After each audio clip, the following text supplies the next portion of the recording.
Today is our first inaugural Spotlight interview series podcast. My name is Seth Greiner. I am the owner of Greiner Physical Therapy and been in practice for 20 years. Getting old, but experienced. Our physical therapy practice is Right. located in Spionk, New York. And our mission is to upend the traditional physical therapy model by improving the quality of our care and maximizing outcomes from our patients. This Spotlight interview series, we have chosen local experts in our field who share our passion for improving the health of our local community. We want to discuss their clinical practice and educate our community on the scope of their practice.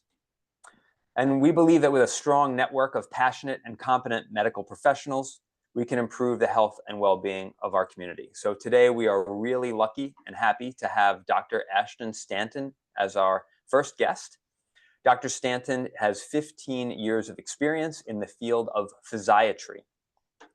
He is a assistant clinical professor at Stony Brook University and has completed his fellowship on interventional spine and sports medicine at the Hospital for Special Surgery. He has offices in Hampton Bays and in Greenport, and we are so lucky to have you as a guest. Dr. Stanton, welcome to the show, and thank you for agreeing to come on. Seth, thanks so much. It's a pleasure to be here. Very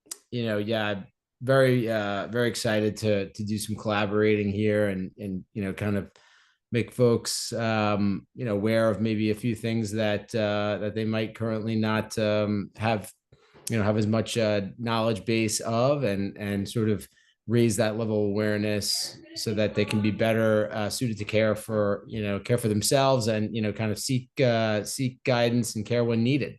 Great. Yeah, we share a couple of patients now, and we're looking to get the patients who need your services referred over to you, because it's such an important specialty that you have. I realize when I say to a couple of my clients, hey, I'd like you to refer you to a great physiatrist, they look at me and they're like, what is that? And so I think the first question I have for you, because so many clients have not heard of this field, can you tell us a little bit more about physiatry and the scope of the field of your expertise? Sure. Yeah. So physiatry, which is really physical medicine rehabilitation, is really comprised primarily of three specialties in medicine. Those specialties are orthopedics, rheumatology, and neurology. And so it combines sort of the non-surgical aspects of these fields. And so within physiatry, there are a number of different specialties that you can, sort of delve into. And mine is spine and sports medicine, specifically interventions that can be performed to address those conditions. And by interventions, I mean non-surgical injection techniques and, some other minimally invasive surgical techniques that I've acquired through the years to apply to certain conditions. Invariably, the biggest piece of the puzzle in terms of making your best recovery from a setback is to incorporate physical therapy and the correct exercise program to accompany these procedures. So I don't ever do any of my treatments in isolation. I always invite a team approach. And so physical therapy is really my, sort of number one team member, I would say, Yeah. when it comes to, a patient's plan. So that's kind of, I'd say, physiatry in a nutshell, Yeah, absolutely. I feel like when people ask me, I tell them that physiatrists are doctors of rehabilitation. They can help with your recovery in a way that some other specialties cannot. And so I think physiatrists understand the scope of physical therapy and vice versa in a way that maybe other practices don't, other specialties don't. So I'm so glad that our patients would get to know what that specialty is. So, and I'm curious, what led you to become a physiatrist? What made you decide to pursue this particular branch of medicine? Well, I've always been an active individual. I enjoy recreational sports, and so and I was also became aware over time that there are injuries that occur in life that are unexpected, and things pop up that sort of can get in your way. Yeah. They can get in your way of enjoying recreational sports, work, a whole host of things that are important, and just activities of daily life. Yeah. And so as I was moving forward through my training in medicine, I actually started in general surgery. Spent a couple of years in general surgery, and then really did a little soul searching and said, I really feel like my time should be spent in a different way with folks that are really more focused on getting back to a better quality of life. And I really was drawn to the sports medicine piece, and spine kind of ended up falling in my lap as a byproduct of those interests in sports medicine. Yeah. So as I was sort of creating my pathway into subspecialization, came across, sort of the sheer, sort of need that there is a huge need for caring for patients with back pain and spine conditions, neck pain, all these sorts of things. And, this is what kind of led me down the road into physiatry, and then beyond that into spine and sports medicine and the interventions that address those conditions. Great, because definitely as a 40-year-old active person, I can attest to those injuries starting to creep up, and in wanting to stay active and having professionals that can help the active individual stay active is really important. So I'm glad that you pursued this and that you have settled out in Eastern Long Island. I think your specialty is unique in that we don't have a lot of physiatrists out in this area. And so it's really important that people know that that service is available for those people who are active with athletics and wanting to stay active. So I'm glad Yeah. you're out here. So what are some of the common diagnoses that you treat in your practice? Like you mentioned spine, but like what are some of the other ones that or the diagnoses that come along with that? So yeah, oftentimes, when folks present to my office for let's just say a low back condition, Mm-hmm.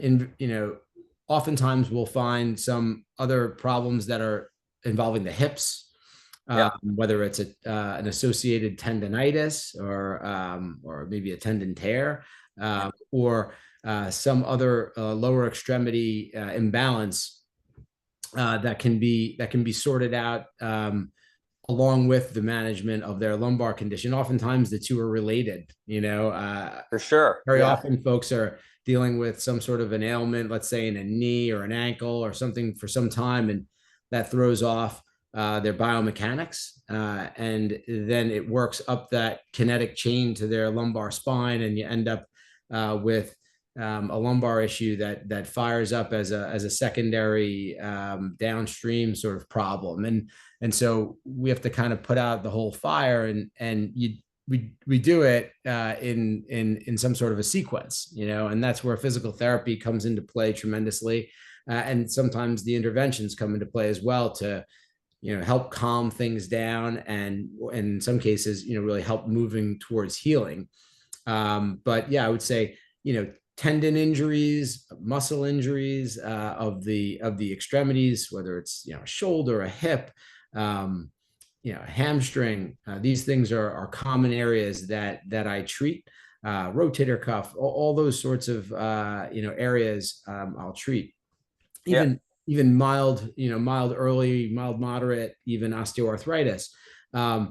Certainly in advanced cases of osteoarthritis, I turn to my orthopedic colleagues to take the lead. But in earlier cases, there are some excellent non-surgical management strategies that are quite effective. Okay. And so it's all about understanding first and making a strong diagnosis. And then really things play out, from there in terms of options to move down a certain pathway of management. That's great to know that it's not just like one part of the body that you work with, because sometimes certain specialists just specialize in like the elbow, right? Or just the shoulder, right? So it's good to know that if you have a joint pain, if a patient has a joint pain in their neck or in their lower back, or in their hip or shoulder, like the physiatrist like you is equipped to treat all of those, and that we can refer those cases over to you. So Yeah. that's really good. I know you do non-surgical management and you do injections like for cervical and for lumbar or hip. And that we know that like the location specificity is super important for the efficacy for these. So how do you ensure like the accuracy of that delivery of the medication during certain of your procedures? Yeah. So for my spine procedures, I use fluoroscopy, which is Yeah, like a light form of X-ray that can be used under live conditions so that I can visualize the target area under real time and make an extremely accurate delivery of whatever the therapeutic agent is, or great. whatever equipment we're using to carry out the procedure. So I do those procedures in a hospital setting in sort of a traditional operating room, actually, but the patients are generally awake. I use local anesthesia to make the procedure comfortable, as comfortable as possible. Certainly, we use sometimes a mild sedative to help patients, have a good experience overall. That's an important piece for us, that folks are comfortable during procedures. But really that's quite variable. Some patients are quite comfortable with just local anesthesia only, and we just kind of talk our way through it, and everything is fairly simplistic. Other times, folks have a little more difficulty with needles, let's just say, Yeah, and they might want a little bit more of a sedative agent to help the procedure be more of a more forgettable, let's just say, and easier to cope with sure. during the process. Needle phobia, Right. just want to erase That's that. right. Some folks definitely have more of that than others. um and then in my office setting, I use an ultrasound to guide injections for accuracy. Ultrasound is quite accurate. It has been shown to be on par with any other modality in the right hands. Mhm. I have had extensive training in ultrasound guided injection procedures, and I use that often in the office for tendon injections, joints in the office, let's say like a shoulder or something along those lines, and there's some cases, or a hip, or Right. but definitely, for a tendon like a hip tendon, hamstring, let's say even a patella tendon in the knee, these sorts of areas I've treated quite commonly for the right patient. Right. And so it's hard to get into each and every nuance, but those are the imaging modalities, really. Fluoroscopy and ultrasound assure accuracy so that we know we're not just putting something somewhere and hoping for the best. Yeah. It's where the problem is, and you can access that exact spot and Yep. put the agent on the location. Yeah, I think that's important. And I can recall when I was coming in to see you for my lower back issue, and I was having radiating symptoms down my leg. You worked with me to do an exam and took my clinical findings, and then we had an MRI which showed a disc herniation, which kind of matched up with where my clinical symptoms were coming from, and we took that conservative approach, and we did the physical therapy aspect, and my team was helping me with that, and luckily things resolved. But we knew, and it was really reassuring for me to know that you knew that if I needed that next step in care, you knew exactly where to put it, and that I think that helped calm me down and calm some of my symptoms down. So I could say even without doing the actual procedure, like that meeting with you and going through that process was really reassuring. So that's a skill level that not a lot of specialists have, and I just am appreciative of that. And it's nice to know that the patients that come to you will have that as well. So I appreciate that. Yeah, I mean, I always say we try and be aggressive with diagnosis and conservative with treatment. mhm. So we when someone's responding well to rehabilitation alone, I sort of let things be and just continue Right. down that road, and we double down on that. And that's really the theory, the theory and sort of ethos that I always kind of hammer home to patients. When it does make sense to shift gears and also add on a procedure to help things along where the severity is so significant that I feel like the combined approach would be best. Yeah, then we can step it up, and Great. that's really the where I feel like the two pieces fit together so nicely in terms of management, because we can really make a plan that for a patient that's individualized. Right. It's not just sort of like someone steps into the office with a lumbar radiculopathy, which is sort of your typical, what a lot of folks might call sciatica, Yeah.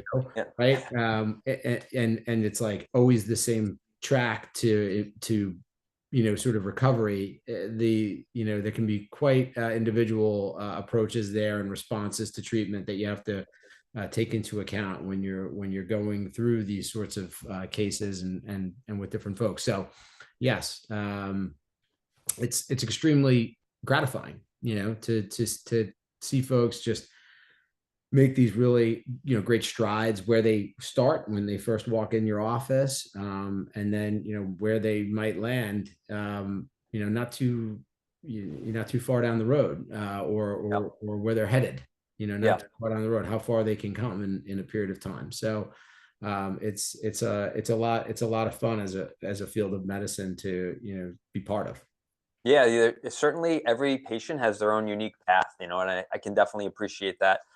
We wish we could get every patient 100% better, but there are sometimes people who do not end up responding well to the physical therapy management, right? And so in those cases, they need some of that next step of non-surgical conservative treatment. And then there's patients who do, need surgical intervention. So when do you when do you recommend surgical intervention, say for a lumbar radiculopathy patient versus non-surgical treatment? What are some of the I would criteria? say when folks are, present with a significant neurologic deficit, straight away, we definitely have the conversation that, technically, they have a surgical indication, right? That's how I'll say it to them. However, generally we hold off on sort of punching that ticket, because the vast majority of cases will recover even in some of these extremely dire cases when at presentation. So you always have to sort of maintain a cautious optimism, but an optimism nonetheless that even some of the most challenging cases can turn around quite nicely without moving down that surgical track. So in most cases where I feel like surgery is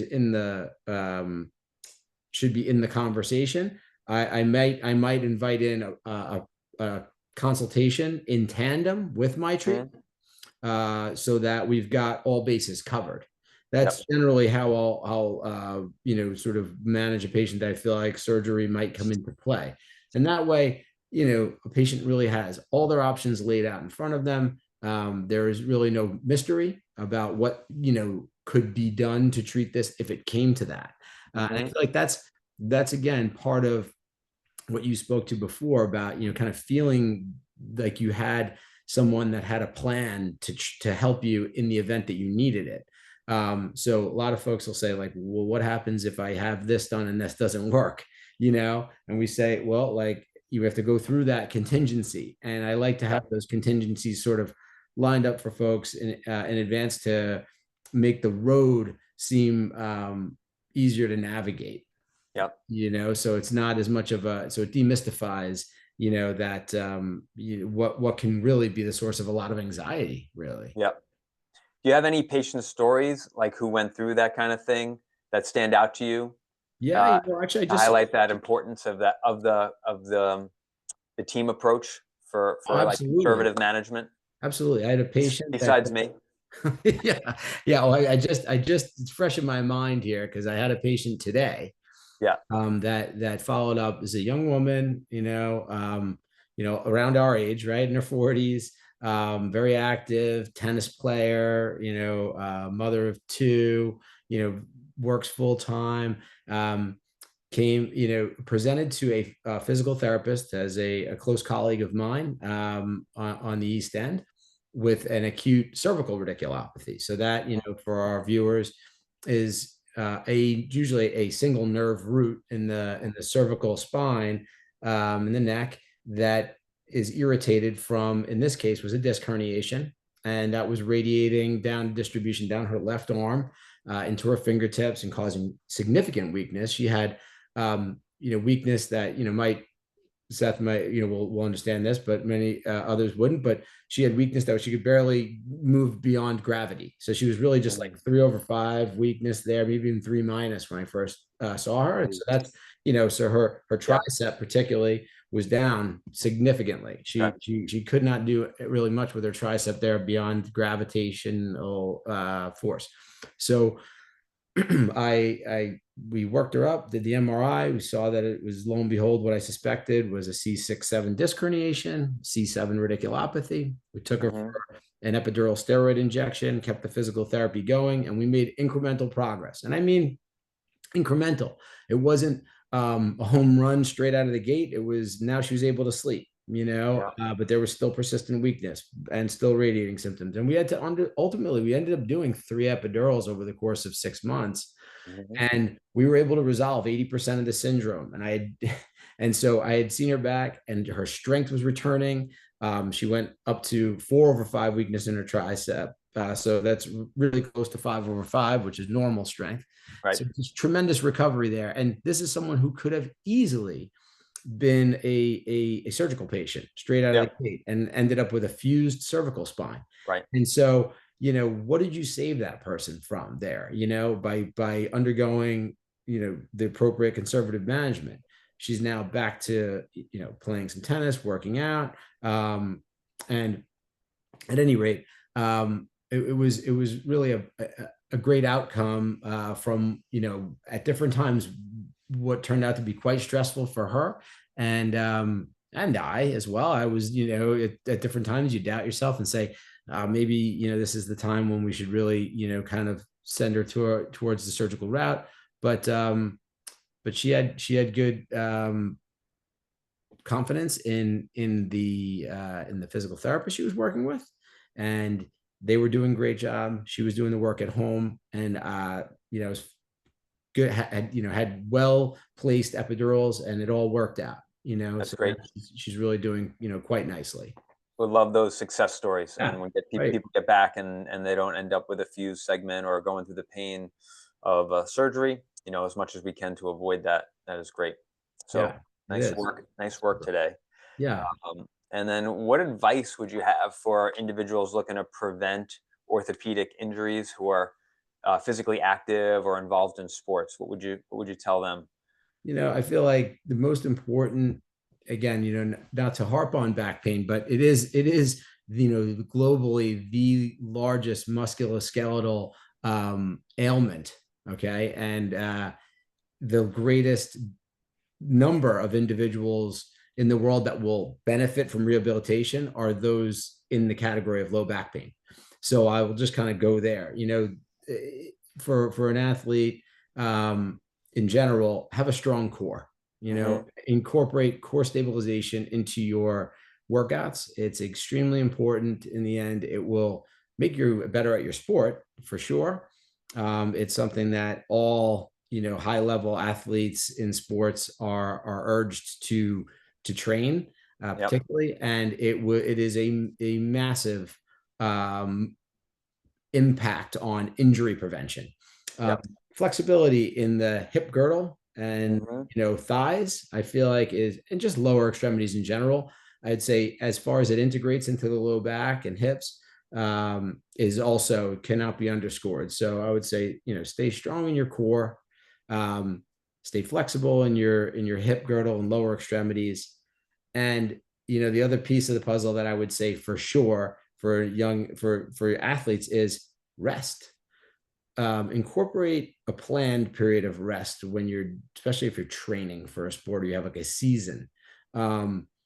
All too often, youth athletes do not take enough rest. One season spills into the next. And you have overuse stress fractures and things I see in my office that are just purely overuse with not enough rest. Yeah. So planning to have several weeks or even a month off a couple of times a year Yeah. is, I think, something that gets terribly overlooked. Yeah. Yeah. People don't want to do that. They want to stay active, but sometimes that part is necessary for the body to recover. Yeah. Without that rest period, it doesn't happen. Yeah, the micro traumas just continue to build up. Mhm. There's nowhere to quiet down, and then you end up with injury. So Yeah, and certainly, the hip girdle with the main activity people participate as we sit here on our laptop, right, is in the sitting position. So yes, when we are in that position, our hip girdles get tight, and if we're there for 8 to 10 hours a day, and then get up from that position and go to play tennis, right, that's when things can tear, or get injured because they're put in muscle lengths that they may not have been prepared for. So we want to make sure people are well prepared and training uh, before they get out and do those high level activities. agreed, And agreed. then any recent advancements in physiatry treatments or technologies that you find really exciting or promising that you're using now? Yeah, particularly, this isn't like hot off the presses, but it is still something that is not hasn't have as high level of awareness as you might expect. Platelet-rich plasma, PRP, as the Yes. acronym for it, is something that continues to garner more and more positive research in terms of treatment of a whole number of musculoskeletal conditions at this point. And so not just joints, tendons, muscles, but spine applications. And so I use this quite commonly in my practice for the right individual, Yep. but because it's not for everyone. But PRP is certainly a very strong option for an individual, especially those that are looking to re re-enter something, like a distance running, and you have a tendonitis that won't heal or is pesky, or someone that has, like I said, that mild osteoarthritis of the knee with a meniscus tear. Let's say those the folks are Mhm. very commonly will present to me. I see folks for knees for sure as well, and we might consider a PRP injection because PRP is a substance that's within you. So it's Mhm. the way this is applied is that your blood is drawn, patient's blood is drawn, and within your blood you have a whole number of cells, but platelets are really the focus here. Platelets in and of themselves have a host of growth factors Mhm. and other chemical signaling properties that can assist in healing response in tissue and also preservation of healthy tissue. And they can also improve the environment, like reduce the overall painful environment, inflammatory environment, and ultimately create a better environment in the tissue that might be chronically inflamed or irritated. Mhm. So it can be, a technique that's applied to a whole number of conditions. I use it for mild to moderate disc degeneration, for folks that have pain from the discs themselves, folks that we deem having discogenic pain, and have seen some outstanding outcomes with real durability. That's Right. that's that's also the big plus to it is the outcomes are usually lasting. Okay. So that's something I find to be very exciting. That's great. Biologics are neat, especially this because it's autologous. The agent comes from you. So patients basically have the ability to heal themselves. It's just taking these cells that otherwise would not get to the injured area and putting them there. Yep. In a larger concentration. Yeah, it's nice to know that you have tools not only to just help with pain relief, like in epidural, and symptom relief, but also healing of the tissue, which is a big deal because we don't want this to happen again, right? We want to kind of let that tissue rebuild. So this is a way that has I wouldn't say permanence, right, but more um, more permanence than just your standard epidural or something like that, right? Yeah, for sure. Yeah, you know, that certainly offers the prospect of you know, a true healing. Yeah. You know, and you know, laying down of healthy fibers, let's say if it's tendon or, you know, in partial tear scenarios, things of that nature. So there's a whole lot of literature out there to go through on that's very positive at this stage of the game, that's been growing over the past, you know, 15 years to 20 years now. So Yeah, it keeps just accumulating, right? And more, yeah. so it's here to stay. It's not a fad, you know, as No, it it's was not. 15 years ago. Yeah, It's no, and it's right. We've definitely continued to advance in terms of the preparation as well, and fine tune what we do with the blood of the patient to kind of isolate the platelets to the most pure extent, and kind of take away some of the cells that might hold back healing of yeah, certain tissues. You know, so joints are a little different than tendons, and so you might want to you know, kind of turn your machine on a different setting. It's quite neat, you know, what we can do now to procure the product. so different protocols exist depending on the type of tissue that you're trying to heal. That's exactly right. Okay, that's really good to know. I was not aware. See, I learned something on I that. mean, we're even getting down to, you know, where within, I feel like the next several years, there'll be some published literature that will actually even point us to which growth factor is really doing the bulk of the work. The lifting part. Yeah, Yeah. you know, and so then we'll be able to even isolate that, and maybe Hmm. even concentrate that and get sort of an even more robust response. So, you know, the basic science behind this is, you know, like you said, is growing with our technology to follow outcomes more closely, you know, from like a biochemical standpoint. Yeah. So yeah, it's really neat. Well, I would love to learn more about like the specifics of that, like the adjuncts you're using and things like that. But it's probably outside the scope for this Yeah, right, particular right. podcast. But like, as I was going to ask you to dive deeper, I'm like, probably for our general audience, just wants to know that you have the capabilities to do these types of injections that are at the forefront of medical research right now, and so that's really great to know. Right. Um, are there any last parting things that you want to you think would be helpful for somebody who's considering physiatry to help them?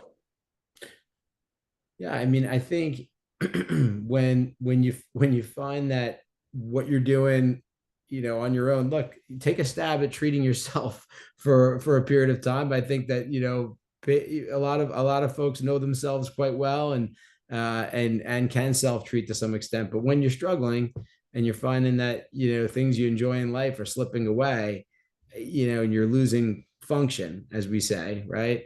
That I think is what begs the need to seek consultation, you know. And I think a physiatrist is a great option for any sort of musculoskeletal complaint, you know, whether it's, you know, your knee, your hip, your back, your neck.